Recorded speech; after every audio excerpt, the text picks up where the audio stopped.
കൂടെ നിൽക്കുന്നത് അമ്മയ്ക്കും മകൾക്കും താല്പര്യമുള്ള കാര്യമല്ലായിരുന്നു. എന്നാൽ ഇവരുടെ നിർബന്ധത്തിന്റെ വെളിച്ചത്തിൽ ഞങ്ങൾ ആംബുലൻസിൽ കയറ്റി ഇവരെ എറണാകുളത്തേക്ക് കൊണ്ടുവരികയാണ്.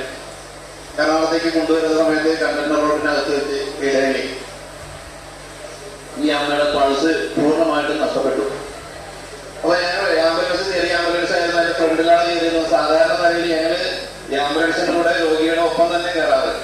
ഈ അമ്മയ്ക്കും മകൾക്കും ഒക്കെ ഞങ്ങൾ കയറുന്നത് അവർക്കുള്ളൊരു ബുദ്ധിമുട്ട് ആണ് എന്നുള്ളത് തോന്നലുകൊണ്ട് തന്നെയാണ് നമ്മൾ ഫ്രണ്ടിൽ കയറാനായിട്ട് കാരണം.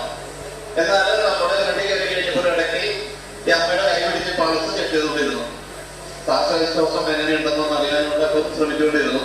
അതിന്റെ വെളിച്ചത്തിലാണ് നമുക്ക് കുറെ കഴിഞ്ഞപ്പോൾ ശ്വാസം വലിക്കുന്നില്ല എന്ന് ബോധ്യപ്പെട്ട് ഉടനെ തന്നെ ഈ മകളുടെ അനുവാദത്തോടു കൂടി അകത്ത് കയറി കഴിഞ്ഞ് നമ്മൾ പ്രത്യേകം ഫസ്റ്റ് എയ്ഡ് കൊടുത്തു. നമ്മളിവിടെ 1 മുതൽ 30 വരെ എണ്ണി കൊടുത്തതുപോലെയുള്ള സാധനം 30 എന്നുള്ളത് 30 തന്നെ 10 പ്രാവശ്യം കൊടുത്തു കഴിഞ്ഞപ്പോൾ ഈ അമ്മ ഉറക്കത്തിൽ നിന്ന് ചാടി എണീറ്റ് വരുന്നത് പോലെ ഞെട്ടലോടുകൂടി ഈ അമ്മ വരികയും ചെയ്തു.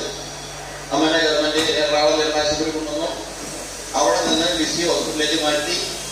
ഈ 18 ദിവസത്തോടെ അമ്മ വിസി ഹോസ്പിറ്റലിൽ കിടന്നതിന് ശേഷമാണ് അവിടുന്ന് പോയത്.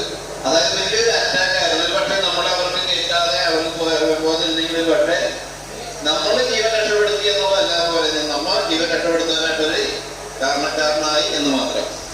ഇത് ഞങ്ങൾ പ്രതീക്ഷിക്കുന്നത് ഇതൊക്കെ തന്നെയാണ്.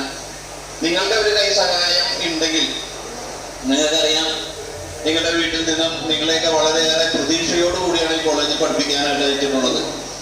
അപ്പൊ ഒന്ന് പറയാനുള്ളത്, നിങ്ങൾ കാരണന്മാരുടെ പ്രതീക്ഷയ്ക്കൊത്ത് ഉയരുവാനായിട്ട് നിങ്ങൾക്ക് സാധിക്കണം. ഒത്തിരി പഠിച്ച് വലിയ ആളായിട്ടൊന്നും നേടാനില്ല, പക്ഷെ അവിടെ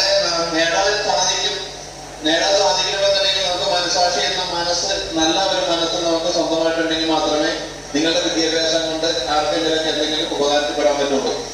സ്വന്തമായിട്ട് നമ്മുടെ വീട്ടിലേക്കുള്ള നേട്ടം മാത്രം നമ്മൾ ഒരിക്കലും ആഗ്രഹിക്കരുത്. എന്റെ വീട്ടിലൊരു കുളമുണ്ടെങ്കിൽ, ആ കുളത്തിൽ വെള്ളമുണ്ടെങ്കിൽ ആ വെള്ളം ചുറ്റുപാടുള്ള എല്ലാവർക്കും ഉപകരിക്കണം. എനിക്കൊരു വണ്ടി ഉണ്ടെങ്കിൽ ആ വണ്ടി ഞാൻ ഓടിക്കുന്ന ആളാണെങ്കിൽ തീർച്ചയായിട്ടും അത്യാവശ്യം ആ വണ്ടി എന്റെ നാട്ടുകാർക്ക് ഉപകാരപ്പെട്ടില്ലെങ്കിൽ എനിക്ക് വണ്ടി ഉണ്ടായതുകൊണ്ട് നിങ്ങൾക്ക് എന്താ പ്രയോജനം ഇല്ലേ? അപ്പൊ നമ്മുടെ കയ്യിലുള്ളതെല്ലാം തന്നെ വിദ്യാഭ്യാസമായാലും സംസ്കാരപരമായാലും ഏത് രീതിയിലുള്ള അറിവാണെങ്കിലും സാമ്പത്തികമാണെങ്കിലും കഴിവാണെങ്കിലും ഒക്കെ നമ്മൾ പങ്കുവെക്കാൻ ബാധ്യസ്ഥരാണ്.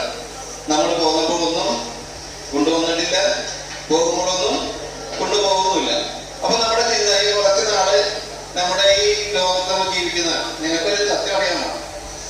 ഞാൻ ഓരോ നിമിഷം ചെല്ലുന്നതും മരിച്ചുകൊണ്ടിരിക്കുന്നു, അറിയോ?